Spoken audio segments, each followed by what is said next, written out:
हम बता रहे थे सर, आप बता रहे थे कि S-500 जिसको हम अब खरीदना चाहते हैं, ये एक डिफेंस सिस्टम है जो जैसा S-400 है, तो उस पर हम ये समझना चाह रहे थे कि इससे भारत कितना मजबूत होने जा रहा है। और देखिए, ऑपरेशन सिंदूर के दौरान S-400 की भूमिका बहुत ही बढ़िया रही। S-400 और उसके बाद आकाश मिसाइल और उसके बाद बराक वगैरह, कुल मिलाकर के मैं कहूंगा कि हिंदुस्तान का जो एयर डिफेंस सिस्टम था, ये वर्ल्ड का सबसे best air defence system prove हुआ है। हालांकि उसमें S-400 का बहुत बड़ा योगदान था, लेकिन हमारे आकाश मिसाइल का भी बहुत बड़ा योगदान था। अब जब S-400 के बदले S-500 आ जाएगा, तो हमारी जो एयर डिफेंस की शक्ति है कई गुना बढ़ जाएगी। और S-500 मेरे विचार से हिंदुस्तान पहला देश होगा जिसको रशिया एक्सपोर्ट करेगा, जबकि S-400 लगभग 100 कंट्रीज को ऑलरेडी दिया जा चुका है। 100 कंट्रीज को दे आर बॉट, लेकिन S-500 हिंदुस्तान पहला देश होगा और ये दुनिया के लिए एक बहुत बड़ा सिग्नल जाएगा, और पर्टिकुलर अमेरिका के लिए और चाइना के लिए, कि पुतिन हिंदुस्तान को कितना ज्यादा अहमियत देता है। ठीक है, के सिन्हा सर, आपको लग रहा है कि ये एक अच्छी डील होगी खासतौर से भारत के लिए? एब्सोल्युटली। देखिए, S-500 हमारे पास आ जाए तो उसका कहना है, जो बात चल रही है उसकी ज्वाइंट प्रोडक्शन की बात चल रही है। देखिए, हमें जो 5 और स्क्वाड हम ले रहे हैं वो S-400 का ही ले रहे हैं। हमारे पास पहले 5 स्क्वाड लिया था हमने, और उसमें से 3 आए थे, 2 अभी नवंबर 2026 तक आएंगे। 5 हम S-400 का ही लेंगे। जो हमारी रिक्वायरमेंट टोटल है वो 10 स्क्वाड की है, वो हो जाएगा। मगर जब हम ये बात करते हैं सुदर्शन चक्र की, जो 2023 तक आनी है, तो उसमें S-500 का भी हमें चाहिए, क्योंकि आपका जो हमें ऑपरेशनल डेप्थ तो इससे मिल जाता है, मगर जब हम स्ट्रेटेजिक डेप्थ में जाते हैं तो हमें स्ट्रेटेजिक डेप्थ के लिए भी चाहिए, तो वो आपके इजाफा हो रहा है। और इजाफा देखिए, इसमें आपने जो रेंज की बातें कही हैं, तो तकरीबन 200 किलोमीटर का और रेंज का इजाफा होता है। इसके अलावा जितने भी हाइपरसोनिक मिसाइल्स हैं जो आपके पास ICBM है, उसको भी इसको रोकने की क्षमताएं हैं S-500 में। ठीक है, तो ये बहुत बड़ा गेम चेंजर है जी। देखिए, महत्वपूर्ण है कि दोनों की क्षमताओं में क्या अंतर है, क्योंकि अगर S-400 आपके पास है, अगर S-500 की परफॉर्मेंस अच्छी नहीं है तो उसके लिए जाना बेकार है, क्योंकि हमें अधिक पैसा उसमें लगाना पड़ेगा। ज्वाइंट प्रोडक्शन की बात तो है ही, जो कि हमको ट्रांसफर टेक्नोलॉजी का लाभ मिलेगा। महत्वपूर्ण यह है कि 30 से 35 किलोमीटर की ऊंचाई तक का टारगेट S-400 ले सकता है, जबकि S-500 की क्षमता जो है नियर स्पेस के जो टारगेट है, यानी कि 120 से लेकर 180 किलोमीटर तक की दूरी के टारगेट को ये ऊंचाई पर जो है टारगेट है उनको भेज सकता है। तो जो लो ऑर्बिट है, लियो है, उसमें भी जो है कोई टारगेट अगर आता है, थ्रेट आती है, तो महत्वपूर्ण है, क्योंकि स्पेस से थ्रेट अगर आता है तो भारत की क्षमता होनी चाहिए। दोनों में क्षमताएं होंगी, ड्रोन या एयरक्राफ्ट को टारगेट करने की, लेकिन ये एडिशनल जो मिलेगा आपको ICBM और क्रूज मिसाइल्स को उससे बचाने का, ये बहुत बड़ा जो है आपको एक एज मिलेगी, स्पेशली चाइना को देखते हुए सामने, क्योंकि चाइना की मारक क्षमता क्या है हम भली भांति जानते हैं। S-400 की बात में एक और जोड़ दूं कि जब S-400 का हमने इस्तेमाल किया तो 300-350 किलोमीटर की दूरी में पाकिस्तान, ऑप सिंदूर में पाकिस्तान के कोई जहाज नहीं आ रहे थे, यानी कि उस पूरी दूरी के अंदर हमारी एयर सुपीरियरिटी हो गई थी और कोई भी एरियल टारगेट उसमें नहीं आते थे, क्योंकि हमने उनको नेस्तनाबूद कर दिया था। ये क्षमता है, इसलिए जरूरी है कि 2 बैटरी जल्दी आए, और साथ में 300 मिसाइलें हमें और चाहिए। मात्र बैटरी से उससे काम नहीं चलेगा, हमें मिसाइल भी चाहिए, ताकि हम भेजने के लिए जो मिसाइल चाहिए वो होना हमारे पास जरूरी है। ठीक है, अब Su-57 की बात एक बार कर लेते हैं। Su-57 जो भारत चाहता है कि ये डील हो जाए, और ये डील अगर हो जाती है, Su-Sukhoi 57 उन्नत किस्म का, सबसे उन्नत किस्म का ये फाइटर जेट है जो भारत अपने बेड़े में शामिल करना चाहता है। और अगर ये भारत के रक्षा बेड़े में शामिल हो गया तो भारत की शक्ति 7वें आसमान पर होगी, ऐसा माना जा रहा है।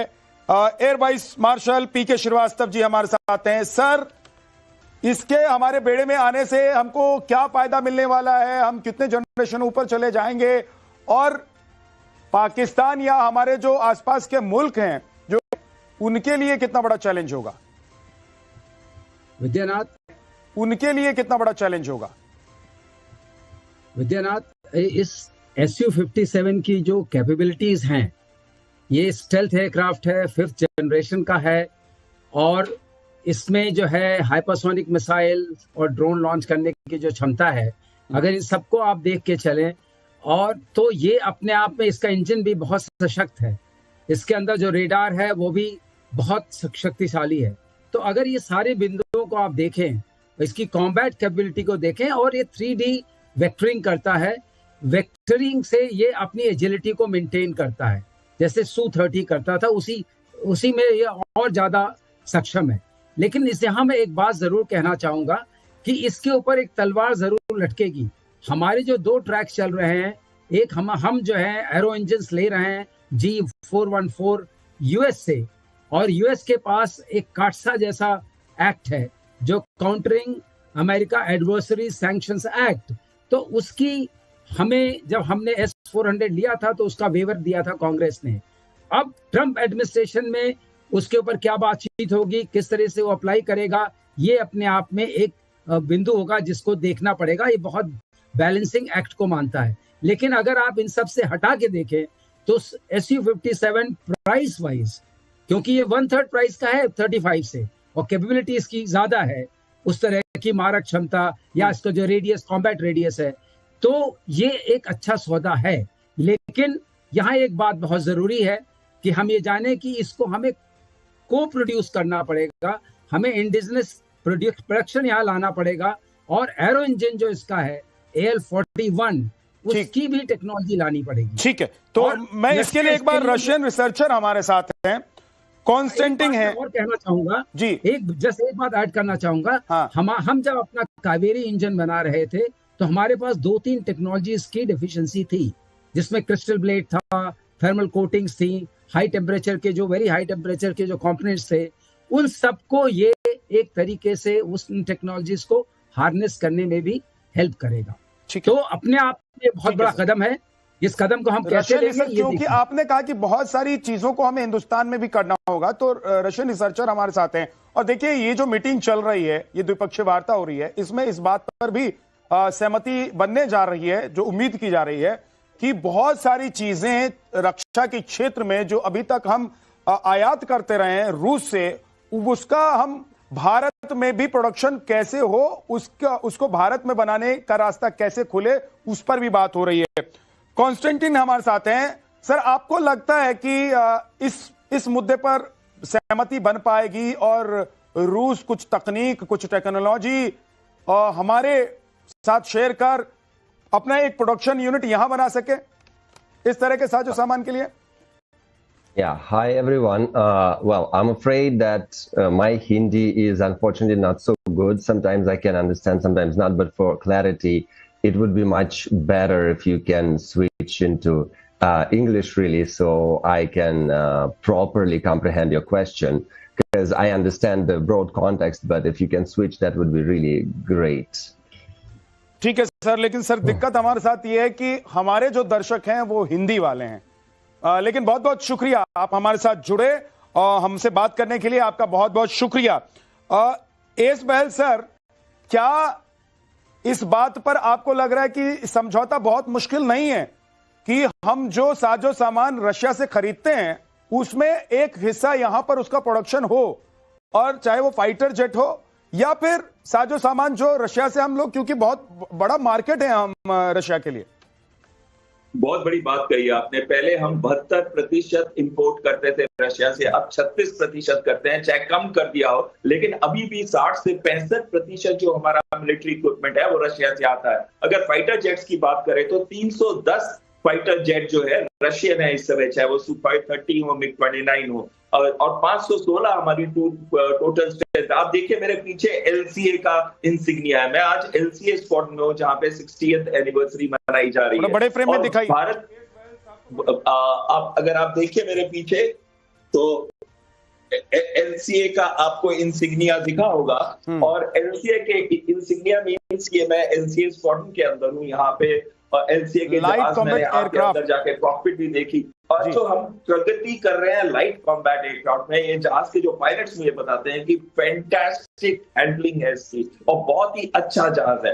और उसी तरीके से अब हमारे पास क्या कमी है, ये तो 4.5 जनरेशन जहाज है और मार्क 1 आ ही जाएगा, लेकिन हमारे पास कमी 5th जनरेशन और 6th जनरेशन जहाजों की है। तो उसको पूरा शॉर्ट टर्म के लिए कर सकता है सुखोई 57, क्योंकि हमारे 12 स्क्वाड्रन्स 2035 तक रिटायर हो जाएंगे। वो मिराजेस के होंगे, मिग-29 के होंगे और दूसरे जैगुआर स्क्वाड्रन्स के होंगे। तो हमें जरूरत है शॉर्ट टर्म गैप को फिल करने की, तो वो Su-57 फिल कर सकता है। को प्रोडक्शन, को डेवलपमेंट, 100% ट्रांसफर ऑफ टेक्नोलॉजी और सोर्स कोड भी देगा। हमारी प्रॉब्लम रशियन पश्चिमी देशों से ये होती है कि वो ना हमें सोर्स कोड देते हैं, ना ट्रांसफर ऑफ टेक्नोलॉजी करते हैं, और ये हमको हेल्प करेगा एमका को बनाने के लिए। और यहीं पे मैं गवर्नमेंट से रिक्वेस्ट करूंगा कि एमका की डेवलपमेंट ज्यादातर 6th जनरेशन की तरफ रखें, ताकि अगर हम Su-57 लेते हैं तो 5th जनरेशन तुम ले ही लेंगे, को डेवलप्ड और को प्रोड्यूस कर ही लेंगे, और उसके साथ साथ हम 6th जनरेशन की तरफ भी मूव कर लेंगे। इसका बहुत बड़ा फायदा रहेगा, क्योंकि मिलिट्री इंडस्ट्रियल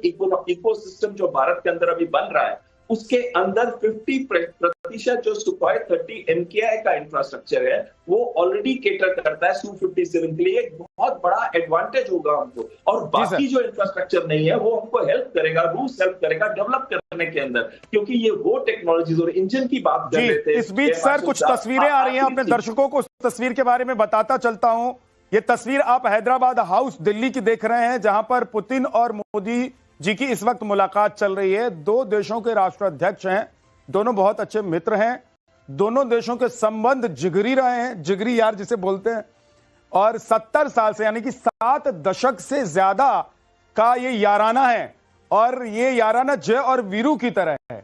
बिल्कुल एक ही बाइक पर सीट भले ही दूसरी लगा लें, लेकिन चलते साथ में हैं।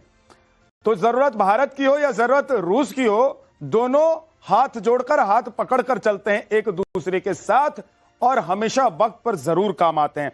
लेकिन एक और बड़ी रक्षा डील जो है उसको लेकर चर्चा चल रही है कि न्यूक्लियर सबमरीन, कहा जा रहा है कि यह समझौता भी संभव है। आज जो समझौते हो रहे हैं उनमें यह समझौता भी संभव है। के सिन्हा सर, क्यों यह समझौता हम करना चाहते हैं? कितना इंपॉर्टेंट है? अगर सागर में, जहां अब कहते हैं कि भाई या तो आसमान में या समंदर में, आपको 2 जगहों पर आपको इतना मजबूत रहना है कि परिंदा भी पर नहीं मार सके। भारत पहले से अपनी मजबूती दिखाता रहा है, और हर वक्त जब भी जरूरत पड़ी है अपने विरोधियों को, दुश्मनों को मुंह की खिलाता रहा है, उनको चारों खाने चित करता रहा है। लेकिन अब अगर हम ये खरीदना चाहते हैं न्यूक्लियर सबमरीन, तो क्यों इंपॉर्टेंट है सर ये? देखिए विद्या, जो मैरिटाइम डोमेन है, अभी जब हम ट्रायड की बात करते हैं तो वो एक बहुत इंपॉर्टेंट डोमेन है, जो कि पहले से भी था, मगर अब वो उसकी जो प्रेडोमिनेंस है, क्योंकि इन ग्लोबल वॉरफेयर के अंदर में स्ट्रैटेजिक पावर का एक्सपोजर्स के लिए, उसका प्रोजेक्शंस के लिए, तो ये सबसे बड़ा है। देखिए सबमरीन, जब हम न्यूक्लियर की, क्योंकि न्यूक्लियर पावर्ड सबमरीन की जो इंड्योरेंस है वो असीमित है। एक बार आप अंदर चले गए तो महीनों महीनों आप वहां पर बिता करके आ सकते हैं चुपचाप। तो देखिए हमारे पास 3 तो सबमरीन हैं जो न्यूक्लियर पावर्ड हैं, और उसके अलावा 2 अकुला क्लास सबमरीन की बात चल रही है, जो डिफेंस डील की आप बात कर रहे हैं, तकरीबन $2 बिलियन की होगी। ये मोरलेस थ्रू है, और ये बहुत बड़ी बात है, बहुत बड़ी चीज है। इसके अलावा जो रशिया में जो न्यूक्लियर, हम जब बात करते हैं रशिया, तो उसके एक महारत है, रशिया को महारत है इस चीज के ऊपर, न्यूक्लियर, चाहे वो न्यूक्लियर एनर्जी हो, न्यूक्लियर मिनिएचर फॉर्म्ड हो, और अभी आपने एक सुना होगा मिसाइल सिस्टम का, और वो इसलिए बता रहा हूं, आपने सबमरीन के बारे में पूछिए, मैं 1200 जो मिसाइल, न्यूक्लियर मिसाइल है, न्यूक्लियर मिसाइल है, तो अकुला क्लास जो सबमरीन की हम जब बात कर रहे हैं, तो इवन स्मॉल न्यूक्लियर रिएक्टर्स की बात हो रही है, तो इसके आयाम न्यूक्लियर से पूरा बहुत बहुत शुक्रिया सर, आप सभी मेहमानों का हमारे साथ जुड़ने के लिए। ब्रह्मास्त्र में आज इतना ही, लेकिन आज की जो बड़ी कवरेज आप देख रहे हैं भारत और रूस के राष्ट्र प्रमुखों के बीच, यानी कि प्रधानमंत्री नरेंद्र मोदी और रूसी राष्ट्र